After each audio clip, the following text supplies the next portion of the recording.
Thank you, Chicago.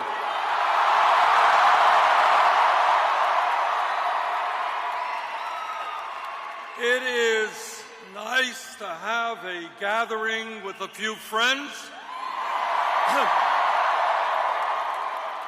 A small, intimate, quiet get-together. What a turnout, and thank you so much for being here. Let me thank the Tommy's Reunion Choir, Tina Watson Conley for that great national anthem rendition,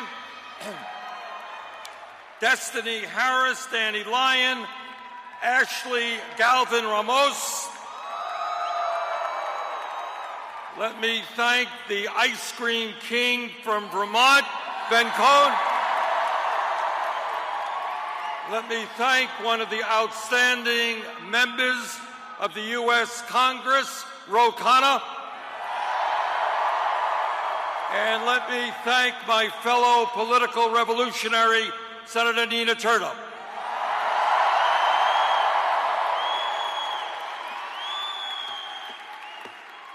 We are gathered here tonight to complete the political revolution we started 3 years ago.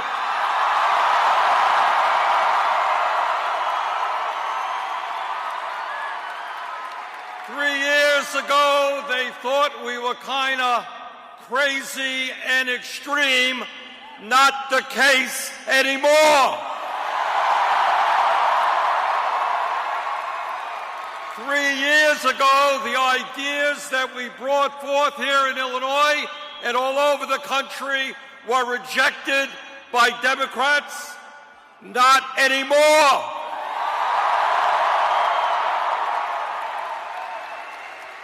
We have begun the political revolution, and now we're gonna complete it.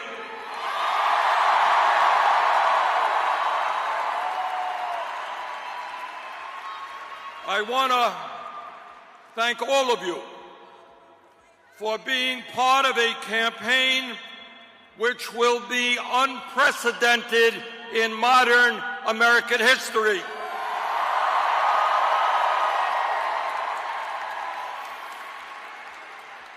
Our campaign is not only going to win the Democratic nomination, we are not only going to defeat Donald Trump,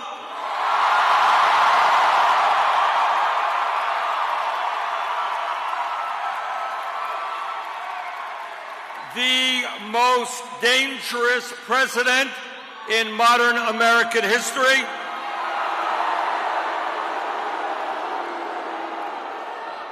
but with your help, we're going to do more than that. We're not only going to defeat Trump, we're going to transform the United States of America.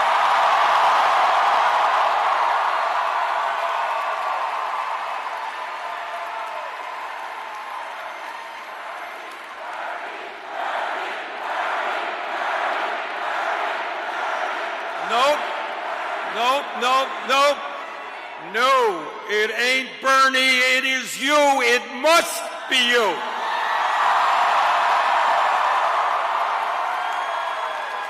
And the whole point of the political revolution is that nobody, not Bernie or anybody else, can do it alone. We have got to do it together by the millions.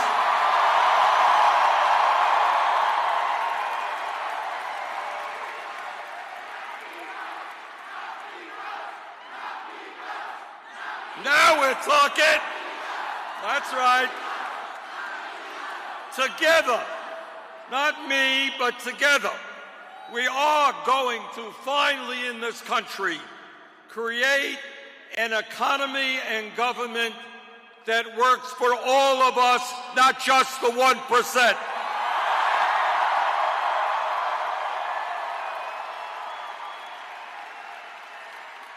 Together, we are going to create a political system which is based on the democratic principles of one person, one vote, and end a corrupt political system in which billionaires are buying elections.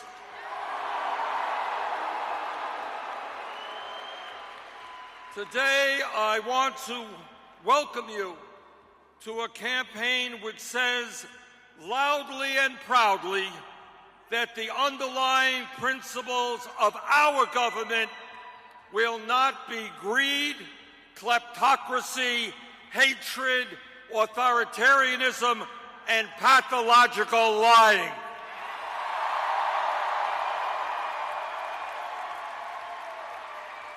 The principles of our government will not be racism, sexism, xenophobia, homophobia, and religious bigotry.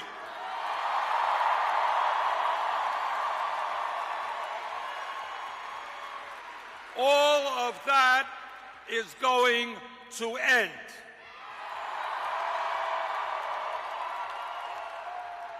The principles of our government will be based on justice,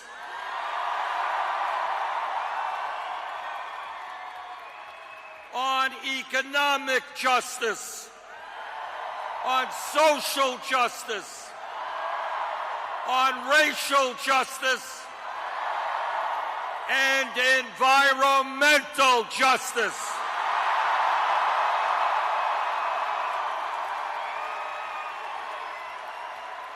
Today, I want to welcome you to a campaign which tells corporate America, the billionaire class, and the other powerful special interests who control so much of our economic and political life that we will no longer tolerate their insatiable greed.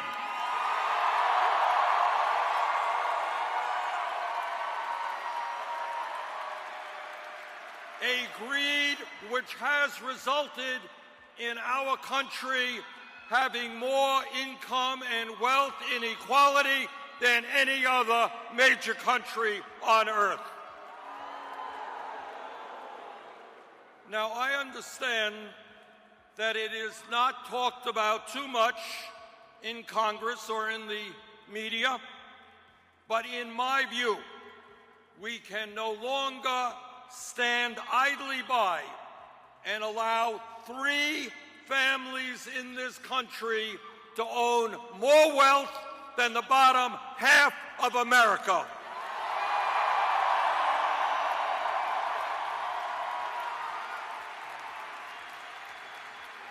We cannot allow CEOs of major corporations to make over 300 times as much as their workers. We cannot allow the very rich to become even richer, while over 20% of our children live in poverty, while veterans who defended this country sleep out on the streets, and seniors cannot afford the medicine they need.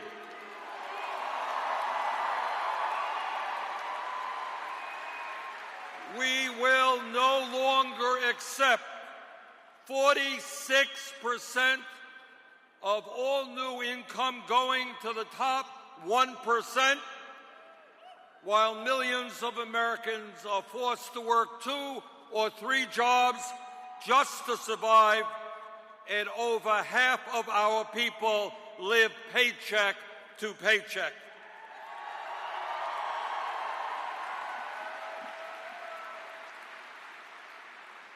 We will no longer accept a situation in which, in the wealthiest country in the history of the world, our younger generation will have a lower standard of living than their parents. They will have lower wages, higher debt, unaffordable housing, and less mobility. Now, I've got 4 kids and 7 grandchildren.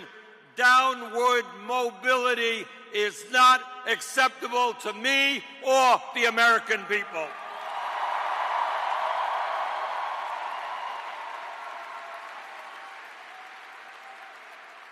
Today, we launch the political revolution. But I want you all to be very clear, and it's important that you are understanding what we are up against. This struggle is not just about defeating Donald Trump. This struggle is about taking on the incredibly powerful institutions that control the economic and political life of our country. And I am talking about Wall Street.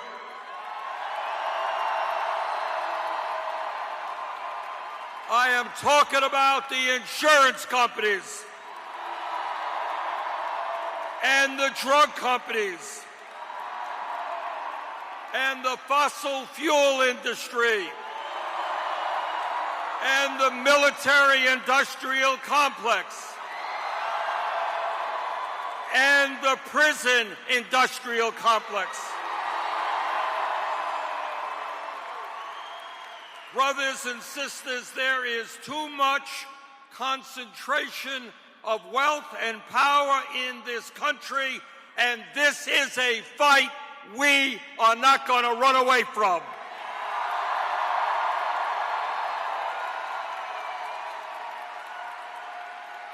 We believe in democracy, not oligarchy.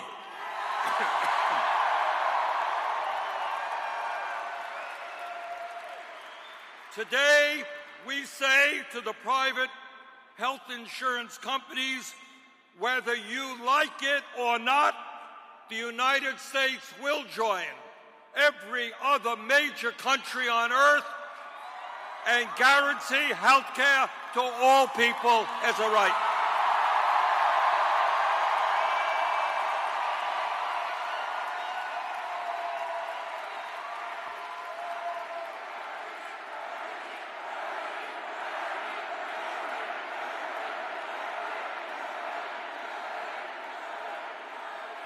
Health care is a human right, not a privilege.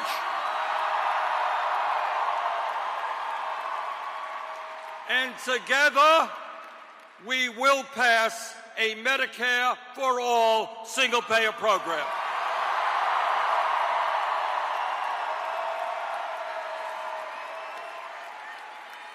Today, we say to the pharmaceutical industry that you will no longer charge the American people the highest prices in the world for prescription drugs.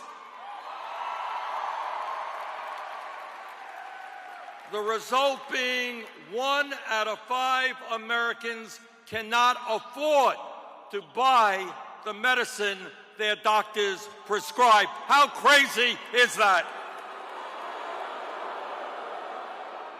Whether they like it or not, the greed of the drug companies is going to end. We're going to lower drug prices in America.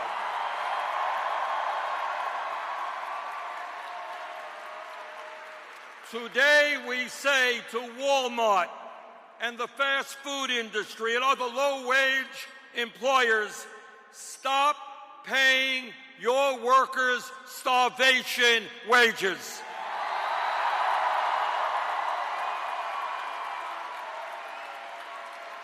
Yes, we are going to raise the federal minimum wage to $15 an hour.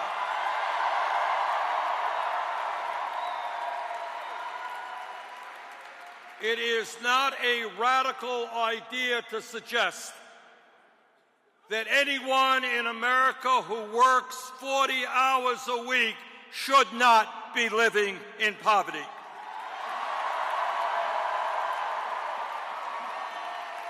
And by the way,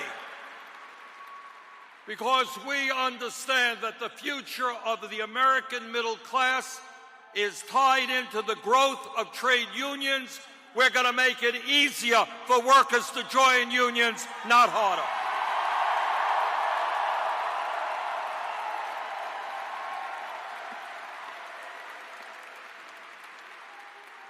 Today, we say to the American people that we will rebuild our crumbling infrastructure, our roads, our bridges, our rail systems, our subways, our water systems, our wastewater plants, our airports, and affordable housing.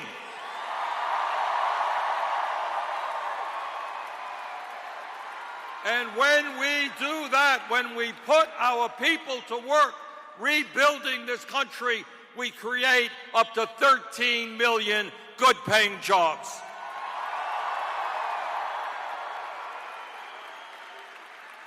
Today, we say to the parents of young children in this country, we understand that 0 through 4 are the most significant ages of a human being, intellectually and emotionally. The children of this country are our future, and we will establish a high-quality, universal pre-K system.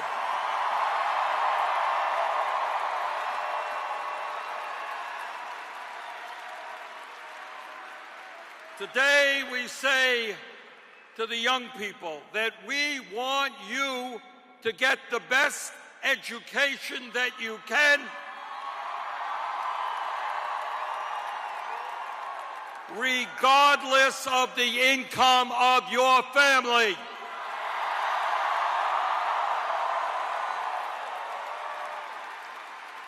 Good jobs require a good education, and that is why we will make public colleges and universities tuition-free.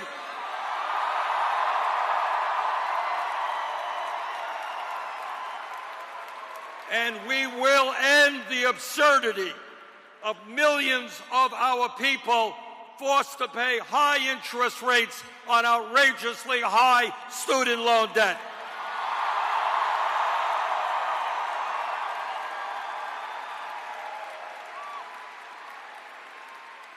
America once had the best educated workforce in the world, and we are going to make that happen again.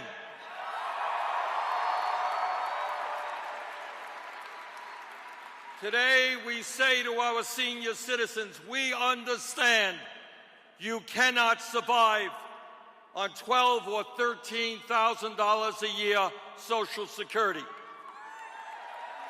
My Republican colleagues in the Senate want to cut Social Security benefits. Well, we've got some bad news for them. We are not going to cut Social Security. We're going to expand extraordinary benefits.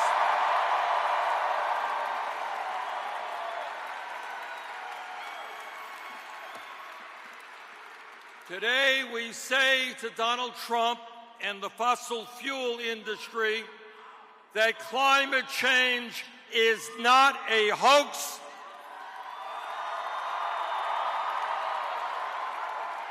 But is an existential threat to our country and the entire planet.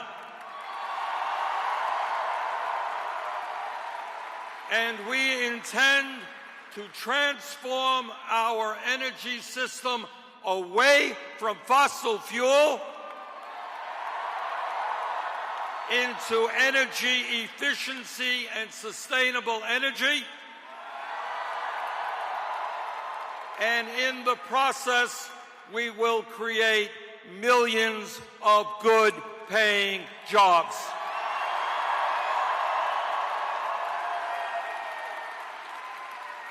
It is clear to me that every one of us has a moral responsibility to make certain that we leave to our children and our grandchildren a planet that is healthy and habitable. That's a moral responsibility.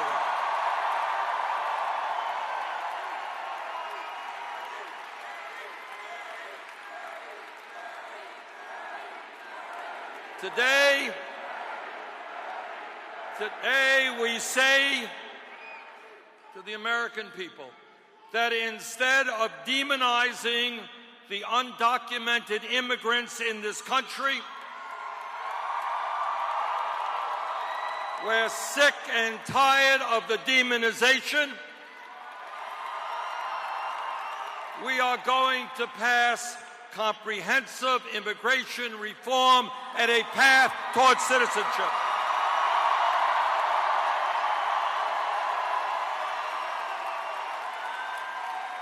We are going to provide legal status to the 1.8 million young people eligible for the DACA program.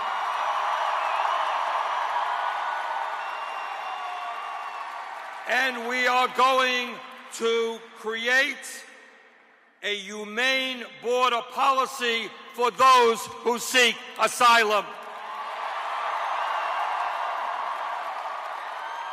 The United States of America must never be a country that snatches tiny babies from the arms of their mothers.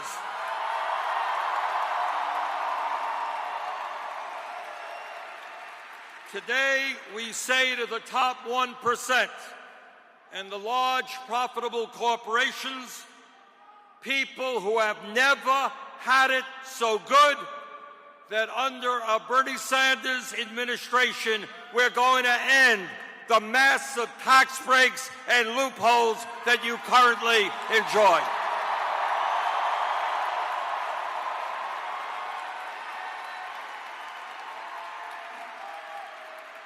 We will no longer accept the absurd situation where large corporations like Amazon, Netflix, and General Motors pay nothing in federal income tax.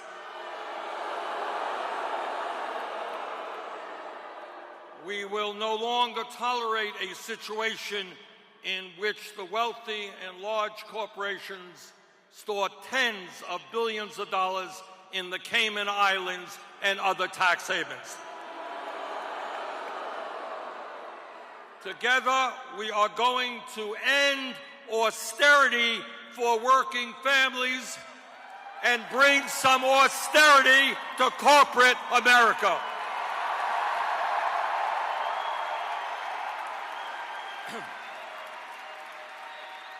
Today, we say to the military-industrial complex that we will not continue to spend $700 billion a year on the military.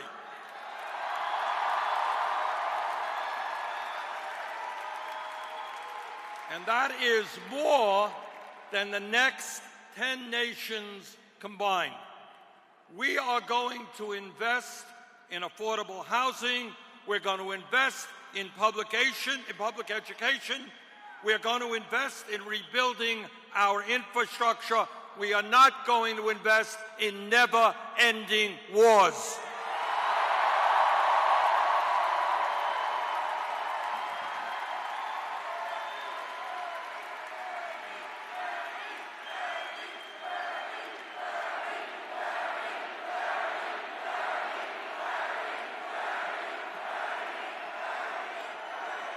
I should mention to you that this morning, as it happens, I was in Selma, Alabama, to commemorate the 54th anniversary of Bloody Sunday, when civil rights demonstrators were beaten as they marched to the state capitol. They were beaten, and my congressional colleague, John Lewis, was almost killed in that demonstration 54 years ago because people wanted the right to vote. And I must say that it is incomprehensible to me that in the year 2019, we continue to have a president, a Supreme Court, and Republican governors who still are trying to deny people of color and poor people the right to vote.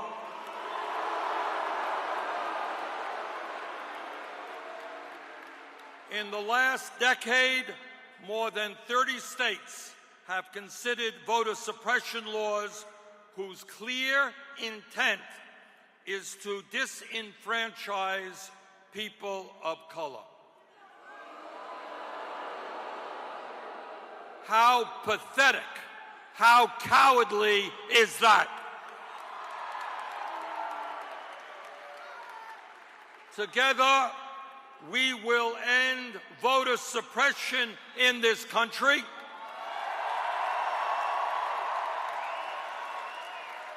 And move to automatic voter registration.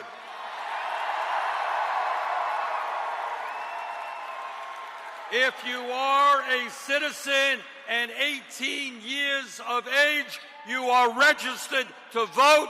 End of discussion.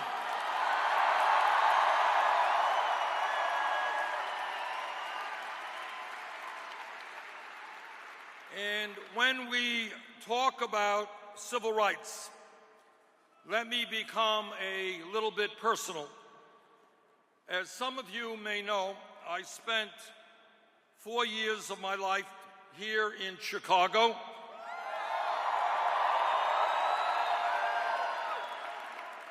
In the early 60s as a 20-year-old transfer student to the University of Chicago. Now, I said this before, and I'll say it again, that my 4 years here in Chicago was an extraordinary moment in my life and very much shaped my worldview and what I wanted to do. I should also say that while the University of Chicago was and is an excellent school, the truth is that I learned a lot more off campus than in my classrooms. Now, that doesn't mean that you shouldn't go to your classes. As someone who came from a working class family that didn't have a lot of money, Chicago provided me, for the first time in my life, the opportunity to put two and two together in understanding how the real world worked, to understand what power was about in this country and who the people were who had that power. Those years enabled me to understand a little bit about how wars get started, to learn about racism and poverty and other social ills. My years here in Chicago gave me the opportunity to become involved in the civil rights movement, in the labor movement, in the peace movement, and in electoral politics. So thank you, Chicago, for that opportunity.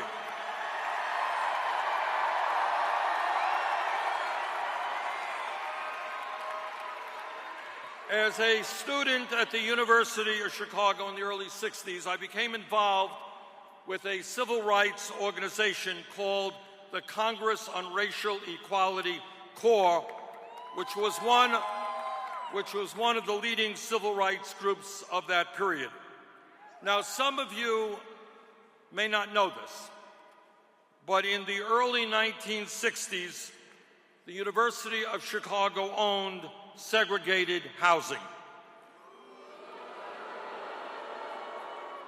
Being audacious young people, black and white, our chapter of CORE wanted to expose the racist housing system run by the university. And so our CORE chapter did something pretty interesting. We sent white couples and black couples into the university-owned housing to pretend that they were looking for an apartment.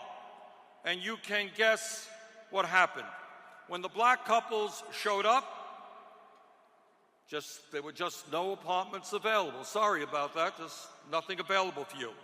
But a few hours later, when one of our white couples went in to look for an apartment, somehow, mysteriously, they found a choice of apartments. After documenting that clear pattern of racial discrimination, the students in CORE demanded that the university desegregate its housing.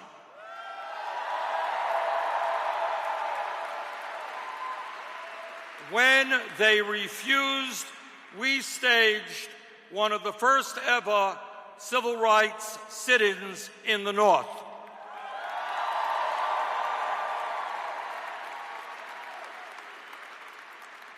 What we were doing here in Chicago at that time was significant, but it came nowhere close to what young people our age were doing in the South in groups like SNCC, the Student Nonviolent Coordinating Committee.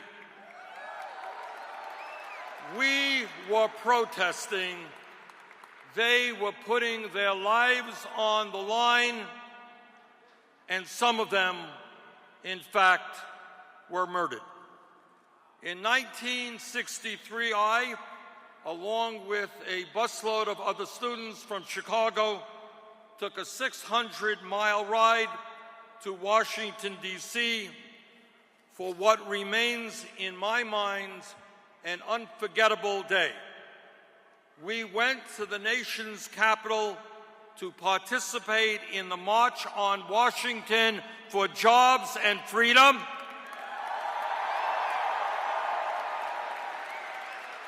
Led by one of the great leaders in American history, Dr. Martin Luther King, Jr.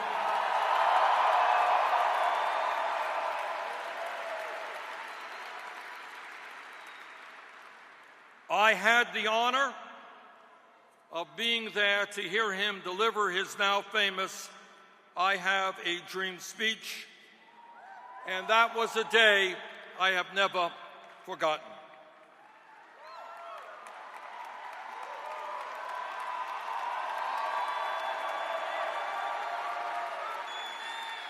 But returning home to Chicago, we knew that we had a lot more work to do.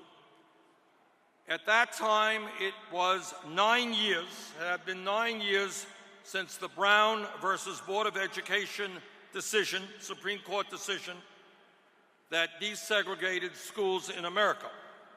But the school officials here in Chicago at that time had still refused to meaningfully desegregate the city's public schools. Black schools were overcrowded and underfunded, with many students forced to share chairs and desks. Meanwhile, a report at that time found over 380 white classrooms were completely empty. But instead of putting black children in those empty classrooms, the school officials decided to put old trailers, you know what old trailers look like? Put old trailers on the black school grounds.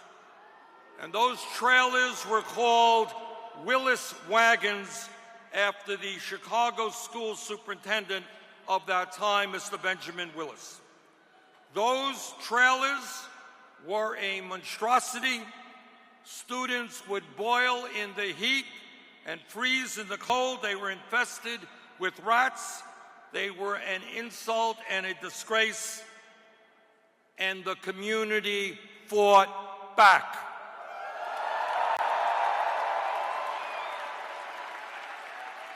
One day, many of us went to the spot where they were planning to put the trailers. We were corralled by the police and told not to cross a line. Well, some of us did cross that line.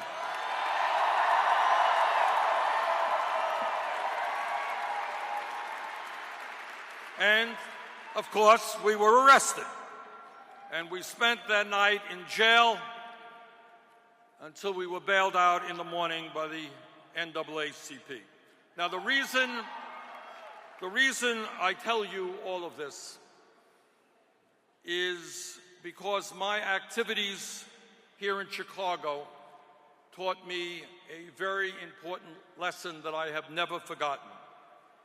And that is that whether it is the struggle against corporate greed, against racism, sexism, homophobia, environmental devastation, or war and militarism, real change never takes place from the top on down. It always takes place from the bottom on up.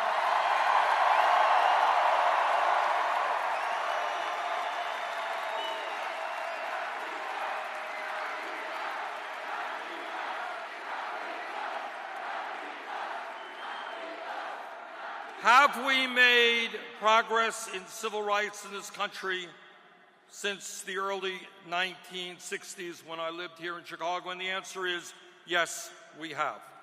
But do we still have a very, very long way to go to end the institutional racism which permeates almost every aspect of our society? And the answer is absolutely.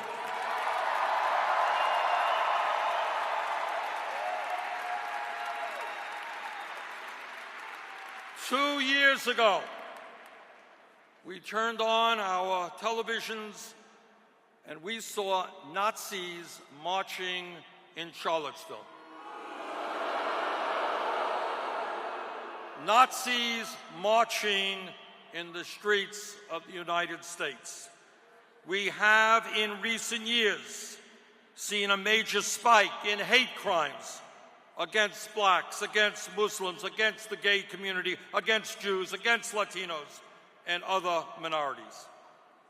And over the last number of years, we have seen a terrible level of police violence against unarmed people in the minority community. Laquan McDonald, Sandra Bland, Michael Brown, Rekia Boyd, Eric Garner, Walter Scott, Freddie Gray, and many, many others, people of color, killed by police who should be alive today. Furthermore, we know that African Americans are twice as likely to be arrested and almost 4 times as likely to experience physical force in an encounter with the police. Today, black men are sentenced to 19% more jail time for committing the exact same crime as white men, and African Americans are jailed at more than 5 times the rate of whites. All of this and more is why we are finally going to bring about real criminal justice reform in this country.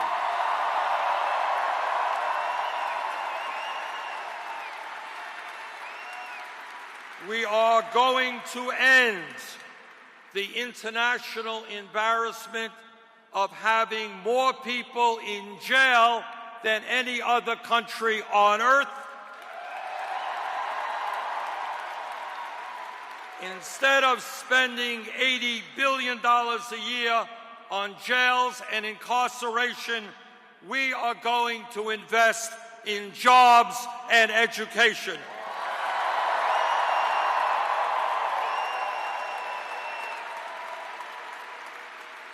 No more private prisons and detention centers.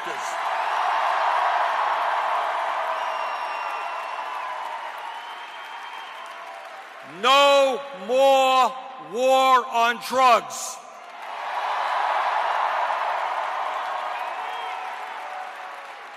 No more keeping people in jail because they are too poor to afford cash bail.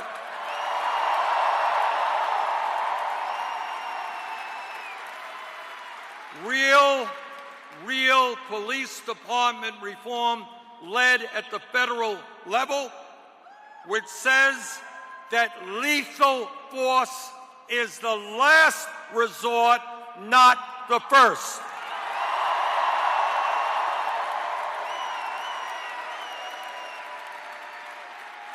And by the way, when we talk about criminal justice reform, we are going to change a system in which tens of thousands of Americans every single year get criminal records for possessing marijuana,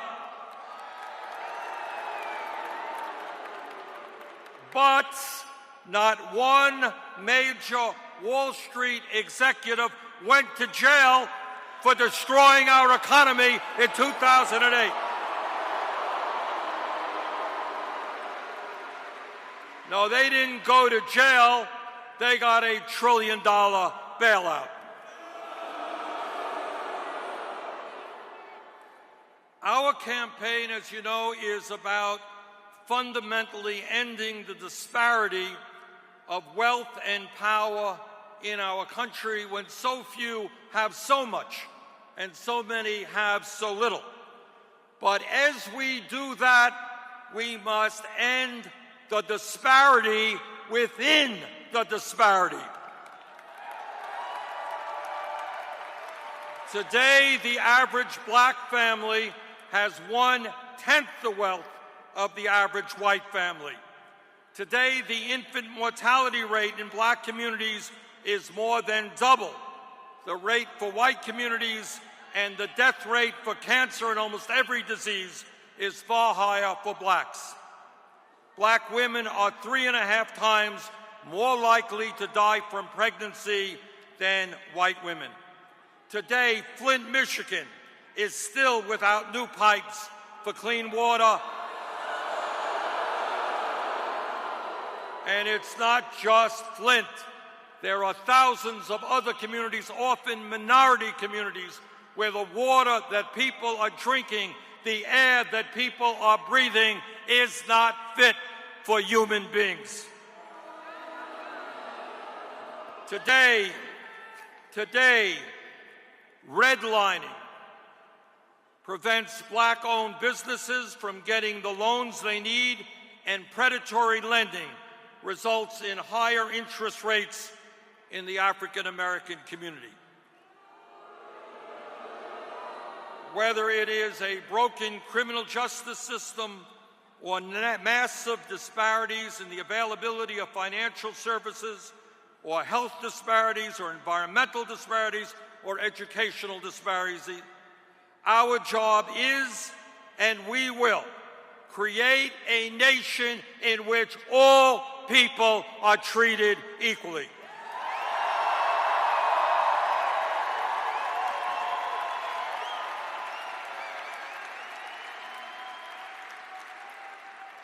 Brothers and sisters, over the last several years, you and I and millions of others have stood up and fought for justice from one end of this country to the other, and we have had some successes.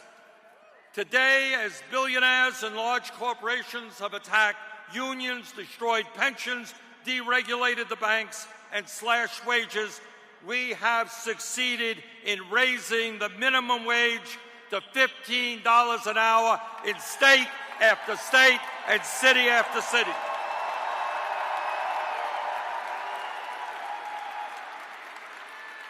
And we have forced large corporations like Amazon and Disney to do the same, to pay their workers a living wage.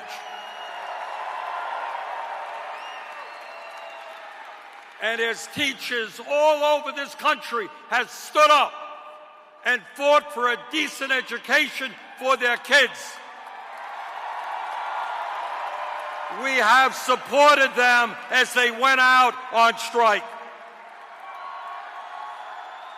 Together, as the forces of militarism have kept us engaged in never-ending wars, we have fought back, and for the first time in 45 years, we have utilized the War Powers Act to move us forward in ending the horrific Saudi-led war in Yemen.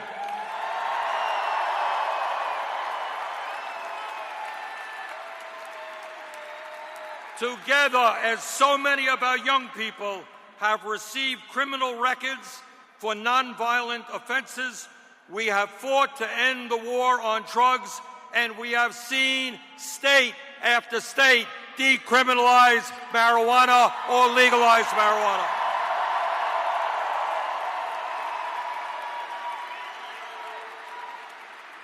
And we are beginning to see communities expunging the criminal records of those arrested on marijuana charges.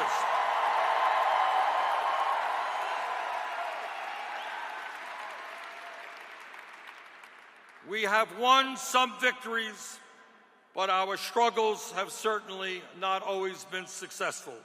But I am here tonight to tell you, because of all of the work that we have done together, we are now on the brink of not just winning an election, but transforming this country.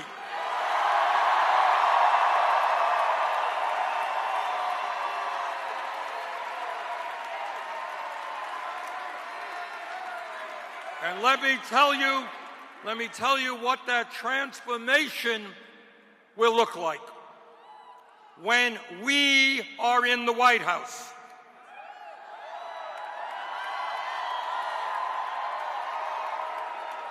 we will enact a federal jobs guarantee to ensure that everyone is guaranteed a stable, decent-paying job.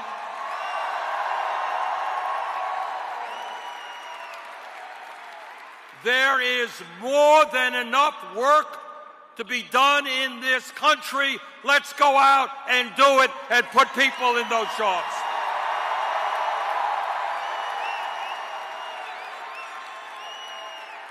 When we are in the White House, we will attack the problem of urban gentrification, and we will build the affordable housing this country desperately needs. When we are in the White House, we will end the decline of rural America, reopen those rural hospitals that have been closed, support family-based agriculture, and make sure that our young people have decent jobs so that they do not have to leave the small towns they love and where they grew up. When we are in the White House, we will move aggressively to end the epidemic of gun violence in Chicago and in this country.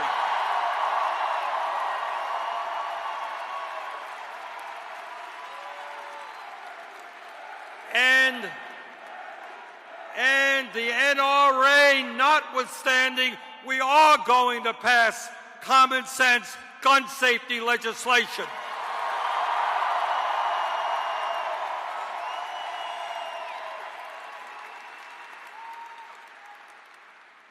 When we are in the White House, we are going to protect a woman's right to control her body.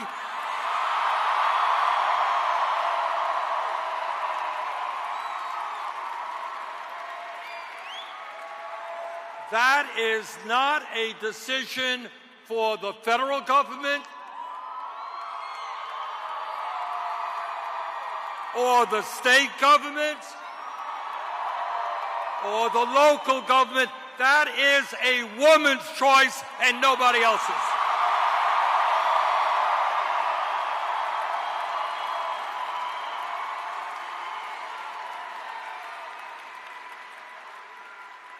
Brothers and sisters, we have an enormous amount of work in front of us, and the path forward will not be easy because the big money interest will do everything they possibly can to protect their financial interests.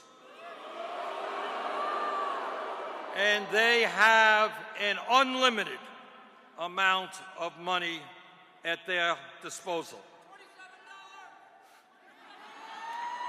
But it is an interesting point to make that they may have an unlimited amount of money, but we have something they don't have and never will have, and that is a united people.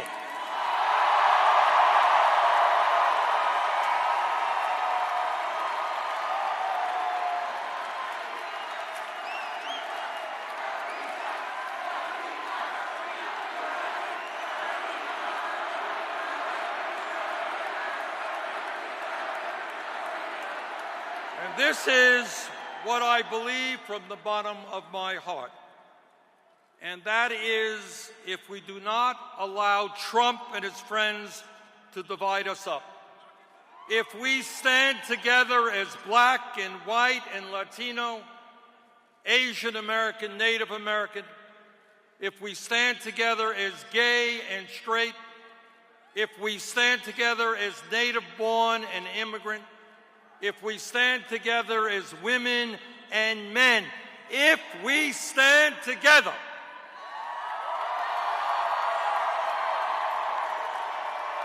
if we stand together, urban and rural, north, south, east, and west, if we understand that there really is no such thing as a red state or a blue state, but that we are a nation in which in every single state, the majority of working people are struggling hard to provide a decent life for their kids.